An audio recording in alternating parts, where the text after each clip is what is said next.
أعوذ بالله من الشيطان الرجيم. بسم الله الرحمن الرحيم. إن للمتقين مفازا حدائق وأعنابا وكواعب أترابا وكأسا دهاقا لا يسمعون فيها لغوا ولا كذابا جزاء من ربك عطاء حسابا رب السماوات والأرض وما بينهما الرحمن رب السماوات والأرض وما بينهما الرحمن لا يملكون منه خطابا يوم يقوم الروح والملائكة صفا لا يتكلمون إلا من أذن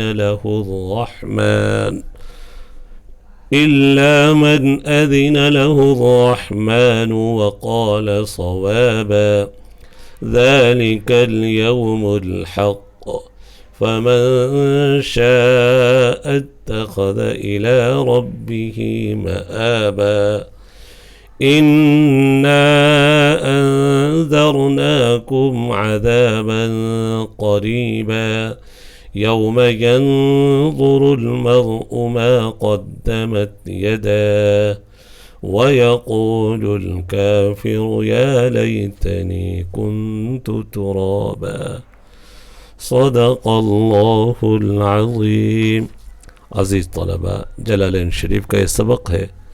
سورہ نبا چل رہی ہے، ایک سبق ہو چکا ہے. آج یہاں سے سبق ہے ان للمتقین مفازا.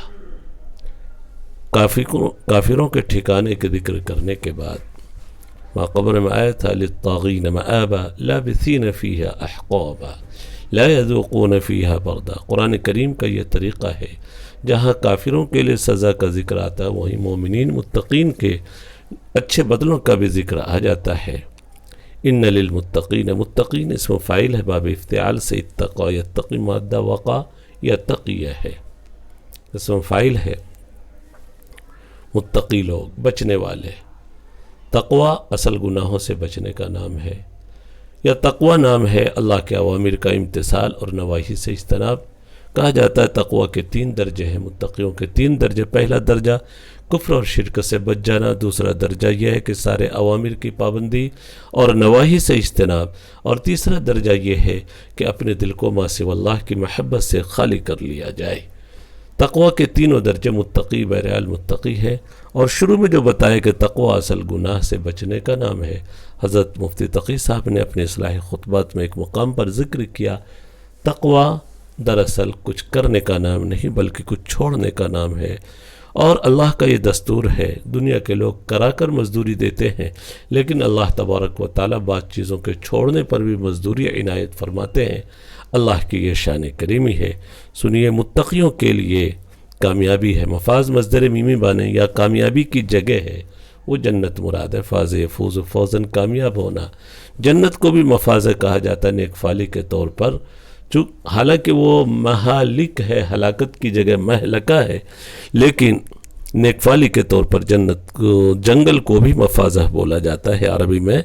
یہاں پر کامیابی مراد ہے، مصدر میمی معنی یا اس میں ظرف معنی. متقیوں کے لیے کامیابی کی جگہ ہے یا کامیابی ہے. وہ کیا کامیابی ہے؟ مفازن سے بدل ہے آگے. حدائق و اعنابا یعنی باغیچے اور انگور. باغیچے میں ہر طرح کے پھل آ گئے. خصوصیت کے ساتھ انگور کو ذکر کیا، چونکہ عرب کے انگور بھی خصوصاً طائف کے انگور بڑے مشہور تھے. حدیقتن کی جمع حدائق ہے، ایسا باغیچہ جس کی 4 دیواری ہو گھیری ہوئی. حدقۃ العین کے مشابہ آنکھ کی پتلی. بدل من مفاز اور بیان اعناب، عنب کی جمع عناب. مفاز پر عطف ہے. وکواعب اترابا، وکواعب اترابا. اور جی ہم عمر دوشیزائی ہوں گی، نوخیز لڑکیاں ہوں گی. کواعب کاعبتن کی جمع ہے. کعبن کے معنی ابھرے ہوئے حصے کے آتے ہیں، ایسی دو شیزائیں نوخیز جن کے پستان ابھی ابھر رہے ہوں۔ اسی مناسبت سے کعبین ٹخنے کو بھی بولا جاتا ہے، کعبن ٹخنا، وارجلکم الی الکعبین ٹخنے کا ذکر آیا ہے۔ اور کعبہ، خانہ کعبہ بھی وہ زمین کا پہلا ابھرا ہوا حصہ ہے، اللہ تبارک و تعالیٰ کا پہلا گھر جو اس روئے زمین پر بنایا گیا۔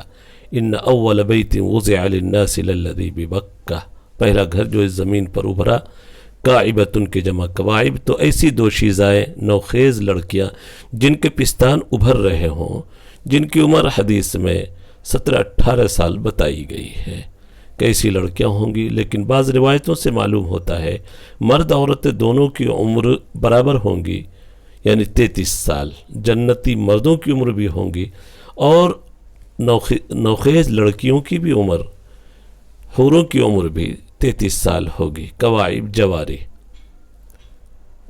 تکعبت ثدیہن، ان کے پستان ابھر رہے ہوں گے۔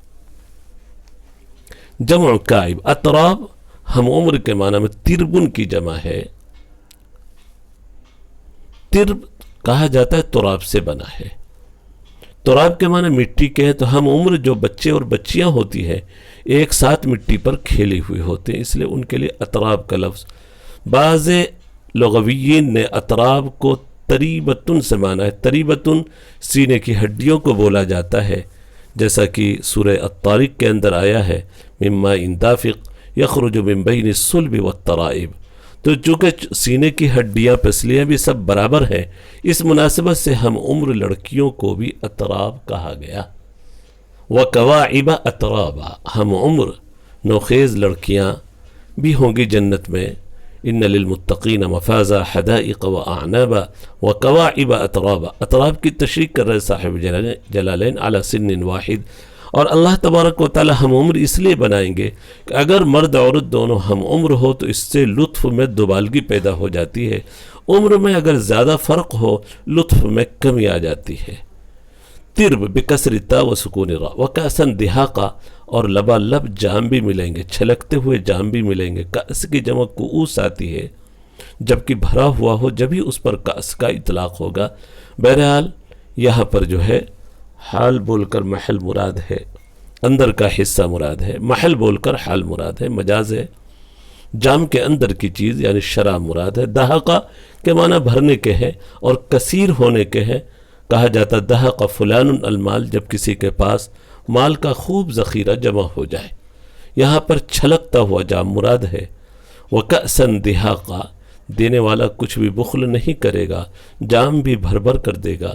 اور یہاں پر شراب کے جام مراد ہیں، جیسا کہ سورہ محمد کے اندر آیا وَأَنْهَارٌ مِّن خَمَرٍ، تو شراب ہی کا جام مراد ہے، یہاں پر شراب کو کأس سے مناسبت ہے۔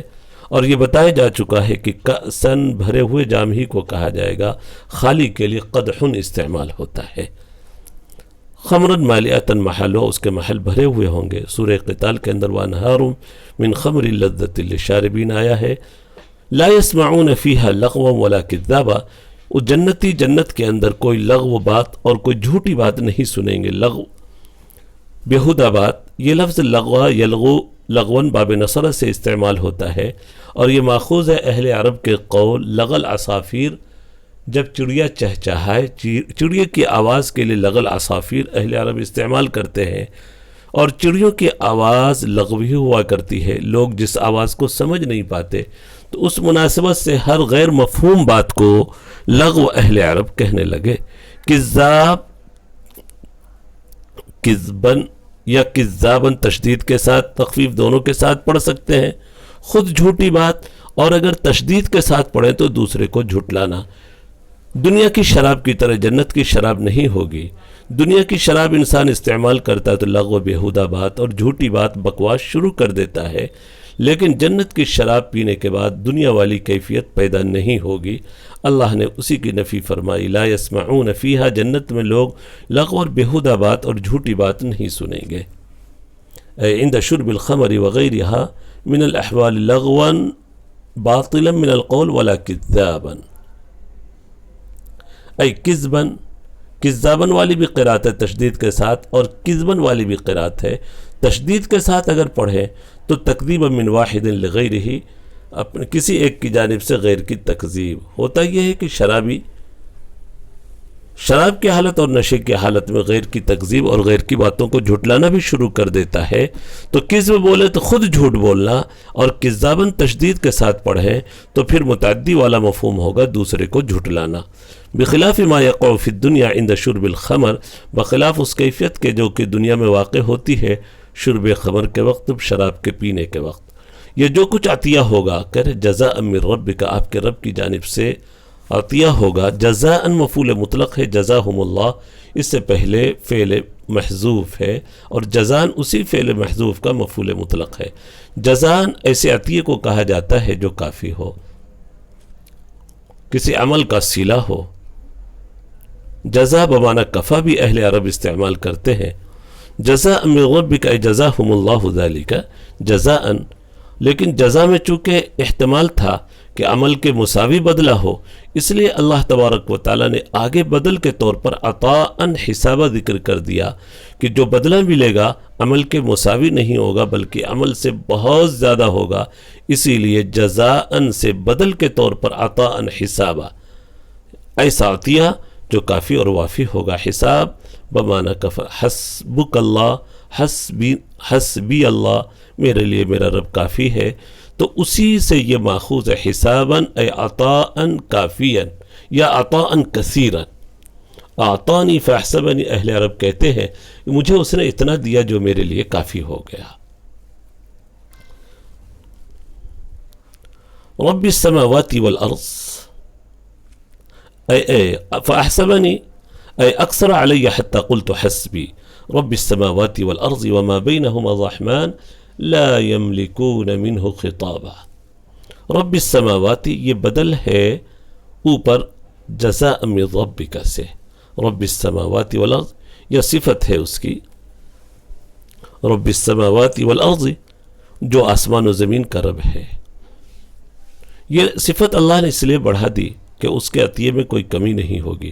دنیا میں ہوتا یہ ہے کہ موسم کے حساب سے چیزیں گھٹتی بڑھتی رہتی ہیں، لیکن چونکہ آخرت کی نعمتوں کا عطا کرنے والا وہ ہوگا جو کائنات کا رب ہے، آسمان و زمین کا رب ہے، جس کے یہاں خزانے میں کوئی کمی نہیں، جس کے عطیے میں کوئی کمی نہیں، وہ تو آسمان و زمین کا رب ہے، اس کے خزانے میں کیا کمی ہو سکتی ہے؟ اس کو جر اور رفع کے ساتھ دونوں پڑھ سکتے ہیں۔ رب السماواتی پڑھیں تو مبتدا محذوف کی ہوا رب السماوات، اور اگر جر کے ساتھ پڑھیں تو جزاء من ربک سے بدل ہوگا۔ لا یملکون منہ خطابا، وہ مخلوق، وہ لوگ اللہ سے بات چیت کا اختیار نہیں رکھیں گے، قدرت نہیں رکھیں گے۔ خطاب کے معنی بات چیت، کسی اہم معاملے کے وقت جو بات چیت کی جائے اس کو خطاب کہا جاتا ہے۔ اسی سے خطبہ بھی ہے، جو اہم معاملے کے وقت جو بات پیش کی جائے اس کو خطبہ بولا جاتا ہے۔ اسی سے خطبہ منگنی کے لیے استعمال ہوتا ہے، نکاح کا اور منگنی کا رشتے کا معاملہ بھی اہم ہوتا ہے۔ قیامت کے دن اللہ سے کوئی سفارش نہیں کر سکے گا، کوئی بات چیت نہیں کر سکے گا۔ لا یقدر احد ان یخاطبہ خوفا منہ، اللہ کا جلال اس قدر غالب ہوگا کوئی اس سے بات نہیں کر سکے گا۔ خوفا منہ یوم یقوم الروح والملائکہ، جس دن حضرت جبرائیل علیہ السلام اور فرشتے سب بستہ کھڑے ہوں گے، ادب کے ساتھ کھڑے ہوں گے۔ روح سے مراد ایک تو جبرائیل علیہ السلام کو مراد لیا جائے، حضرت جبرائیل علیہ السلام کے القاب میں سے ایک لقب روح بھی ہے، چونکہ حضرت جبرائیل وحی لاتے ہیں اور وحی حیات کا ذریعہ ہے، روح کا ذریعہ ہے۔ بعض نے کہا کچھ ملائکہ اللہ تبارک و تعالی نے بنائے جو اللہ کے خاص لشکر ہیں، انہی کو روح سے اللہ نے تعبیر کیا، اور وہ فرشتے مقرر ہیں روح ڈالنے کے لیے انسانوں میں، مخلوقات میں۔ تو روح فرشتوں کا ایک خاص لشکر ہے جس کو صاحب جلالین جند اللہ سے تعبیر کر رہے ہیں۔ یوم یقوم الروح والملائکہ، ملائکہ ملک کی جمع ہے، ملک کی اصل ملک ہے، اسی لیے رباعی ہے، جمع بھی اتنی لمبی آتی ملائکہ رباعی ہونے کی وجہ سے۔ اور پیچھے بتایا جا چکا ملک علوکتن سے بنا، علوکتن کے معنی عربی میں رسالت اور پیغام کے ہیں، چونکہ فرشتے اللہ کے پیغام لانے پر، بھیجے جانے پر، لانے پر مقرر ہے، اس لیے فرشتوں کے لیے ملک جو علوکتن سے ماخوذ ہے۔ صفن، صف بستہ ہوں گے، مصدر یہ حال کے معنی میں اسم فاعل مصطفین سب بستہ ہوں گے. لا يتکلمون الا من اذن له الرحمن، وہ فرشتے بات نہیں کر سکیں گے مگر جس کو رحمان اجازت دے. رحمان صفت ذکر کر کے یقیناً اللہ کا رحم ہی کا غلبہ ہوگا اور سفارش کی اجازت مل جائے گی. لیکن جن کو اجازت ملے گی اس کے ساتھ شرط ہے کہ اللہ اس سے راضی ہو، جیسا کہ دوسری جگہ پر 17ویں پارے میں الا لمن ارتضی کی قید ہے، اور یہاں پر ایک قید اللہ تبارک و تعالی نے ذکر کی، وقال الصواب، درست بات بھی وہ کہے، درست بات بھی کہے. صواباً کے معنی درست بات کے ہیں. صواب باب تفعیل کا مصدر بھی ہو سکتا ہے، سلام کلام کے وزن پر صوب یصوب تصویباً وصواباً، درست بات وہ کہے. سفارش اسی وقت قبول ہوگی جبکہ رحمان اجازت دے اور سفارش کرنے والا صحیح بات کرے، درست بات کرے. صواب یہ لفظ ہے باب تفعیل کا. صواب کی 2 قسمیں اہل لغت نے ذکر کی ہے. ایک صواب ہوتا ہے بے اعتبار الشیء فی نفسہ، ایک چیز خود اپنے اعتبار سے درست ہو، محمود ہو، مرضی ہو، عقل اور شرع کے اعتبار کے تقاضے کے مطابق ہو، جیسے کہ کہا جائے الکرم ثواب.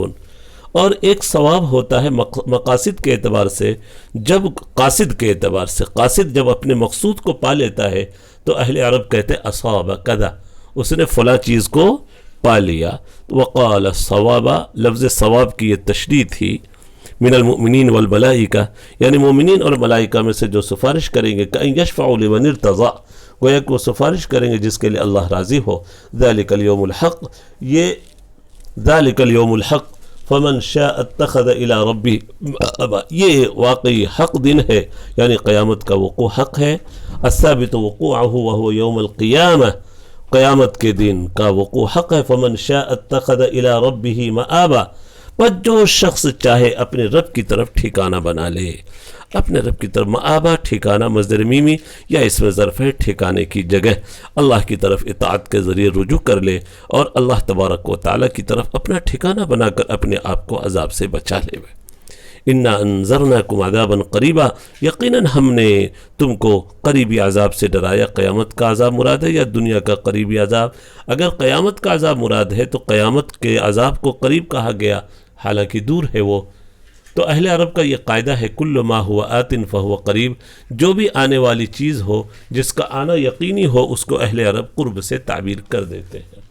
ہر وہ چیز جس کا آنا قریب ہو اس کو قرب سے تعبیر اہل عرب کر دیتے ہیں.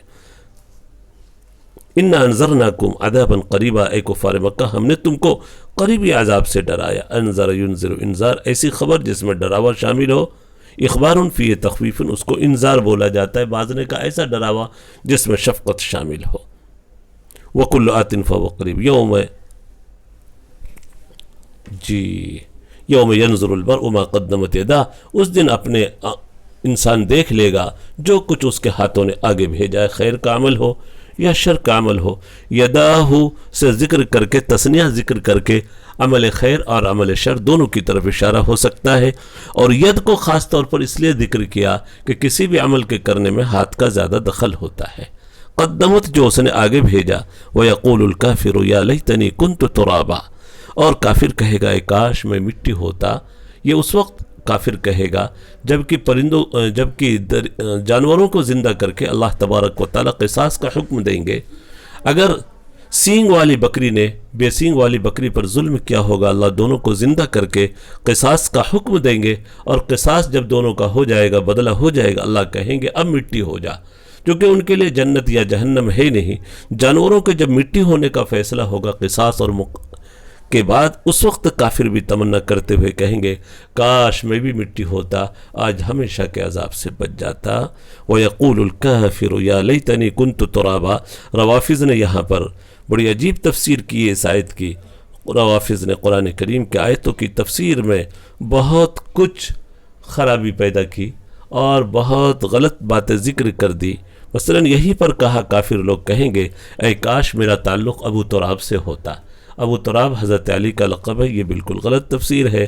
بلکہ اس سے بھی غلط تفسیر سورہ حجرات کی ہے، جو کہتے ہیں وہ روافظ کہ جو آیت آئی ہے حبب الیکم الایمان وزینہ فی قلوبکم، کہتے ہیں وہ ایمان سے مراد حضرت علی ہے، اور آگے جو 3 برے صفات کا ذکر وکرہ الیکم الکفر والفسوق والعصیان، تمہارے لیے ناپسند بنایا کفر، فسوق اور عصیان کو، نعوذ باللہ من ذالک، کہتے ہیں کہ اس کفر، فسوق اور عصیان سے ترتیب وار 3 خلفاء یعنی عمر، عثمان اور علی، ابو بکر، عمر اور حضرت عثمان مراد ہیں۔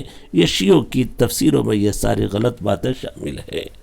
یہاں پر بھی کہتے کہ اے کاش میرا تعلق ابو دراب سے ہوتا، ہرگز یہ مفہوم نہیں، بلکہ کافر لوگ مٹی ہونے کا تمنا کریں گے، یعنی فلا اعذب، تاکہ مجھے عذاب نہ دیا جائے۔ یقول ذلك عندما یقول اللہ للبہائم، جس وقت اللہ تعالیٰ جانوروں سے کہیں گے بعد الاقتصاص، قصاص ہو جانے کے بعد، بدلہ ہو جانے کے بعد، بعض کا بعض سے، کونی ترابا، تم سب مٹی ہو جاؤ، اس وقت یہ لوگ بھی کہیں گے کفار، یا لیتنی کنت ترابا، میں بھی مٹی ہوتا۔